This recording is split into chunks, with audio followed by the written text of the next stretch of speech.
அன்பு நட்புகளுக்கு இனிய வணக்கம். இன்றைய திருக்குறளும் என் பொருளும் அதிகாரம் காதற் சிறப்பு உரைத்தல். குறள் எண் 1128.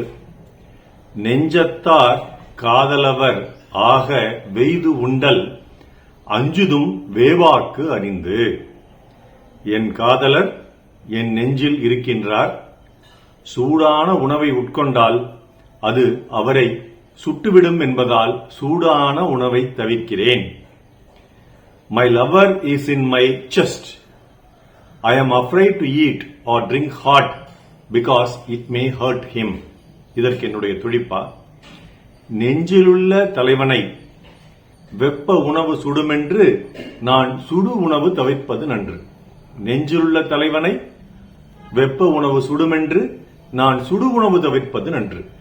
இது காதலனை புகழ்ந்து காதலின் மேல் உள்ள காதலை சிறப்புற உரைக்கிறாள் இந்த குறளை. முதல்ல கண்ணில் இருந்த காதலர் இப்ப கொஞ்சம் கொஞ்சமா உள்ள போய் நெஞ்சுக்கு வந்துட்டார். இப்போ உன் நெஞ்சத்தொடு அப்படின்னா எல்லாம் இங்கதான் தொடுவோம். உன் மனசை கேட்டு சொல்லு, மனசாட்சி எங்க இருக்கு அப்படின்னா இங்கதான் சொல்லுவோம். அதாவது இடது பக்கம் சொல்லுவோம். அப்ப இடது பக்கம் மனசாட்சி இருக்குதா, இருதயத்துக்கு மேல இருக்குதா, ஹார்ட்டுக்குள்ள இருக்குதா அப்படிங்கிற அறிவியல் ஆராய்ச்சி பண்ணோம்னா கண்டிப்பா கிடையாது. ஹார்ட்ங்கிறது இந்த இருதயம்ங்கிறது ரத்தத்தை சுத்திகரித்து உடல் முழுவதும் அனுப்பக்கூடிய ஒரு உறுப்பு. அங்க மனசும் கிடையாது, கிணசும் கிடையாது, அங்க நெஞ்சும் கிடையாது, உள்ளமும் கிடையாது. அப்ப எங்க இருக்குது அப்படின்னா இதெல்லாம் மூளைக்குள்ள லிம்பிக் சிஸ்டம் என்ற ஒரு சிஸ்டம் இருக்குது, அங்கதான் எல்லாமே இருக்கு. ஆனா தொன்று தொட்டு தமிழர்கள் மட்டும்தானா இல்ல எல்லாருமே அப்படியான்னு தெரியல, காதலை சொல்வதாக இருந்தாலும் ஹார்ட் படம் தான் போடுறோம், ஹார்ட்டின் படம் தான். அதே மாதிரி நெஞ்சு உள்ளம் எப்படி சொன்னாலும் இங்கதான் தொடறோம், இப்படிதான் தொடறோம். அதனால வள்ளுவர் ஒரு அறிவியலுக்கு புறம்பான ஒரு கருத்தை தெரிவித்திருக்கிறார் என்று எண்ணக்கூடாது.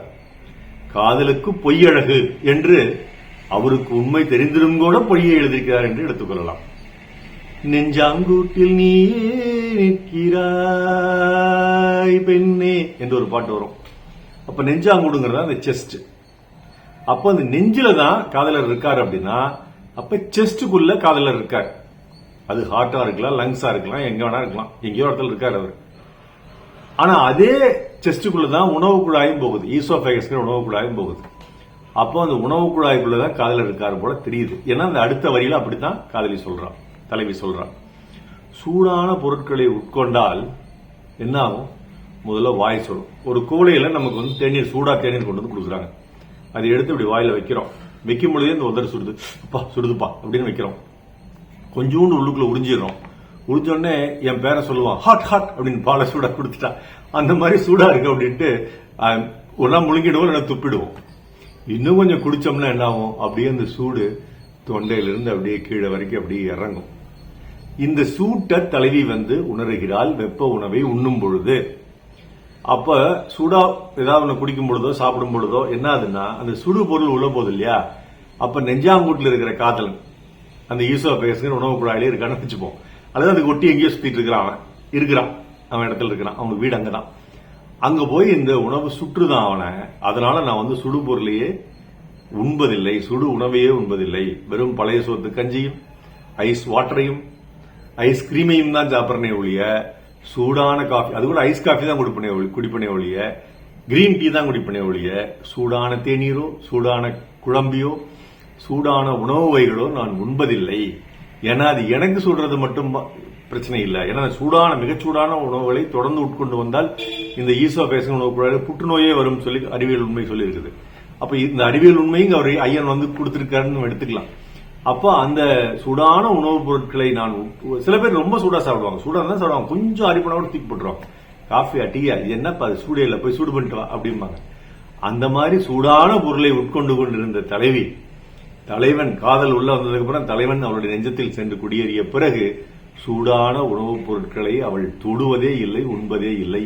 அவளுக்கு பிடித்திருந்தாலும் கூட அது காதலனுக்கு சுடும் என்பதால் அவள் அதை தொடுவதே கிடையாது, உண்பதே கிடையாது. காதலனுக்காக சுடு உணவை விட்டுக் கொடுக்கிறாள் தலைவி. காதலில் விட்டுக் கொடுத்தல் மிக மிக முக்கியம் என்பதை இங்கே வள்ளுவர் உணர்த்துகிறார். என்ன குறள்ங்க? நெஞ்சத்தார் காதலவராக வெய்துண்டல் அஞ்சுதும் வேவாக்கு அறிந்து. நான் சிறக்க நற்றமிழ் வாழ்த்துகள். மருத்துவர் ராமசெல்வரங்கம், ரிஷினேந்திரலைய வியகிடமை சேலம் கள்ளக்குறிச்சி கடமைப்பாளையம் நாள். நன்றி. டாக்டர் செல்வகுரு யூடியூப் சேனல் ஷேர் பண்ணுங்க, லைக் பண்ணுங்க, கமெண்ட் பண்ணுங்க, சப்ஸ்கிரைப் பண்ணுங்க. வணக்கம்.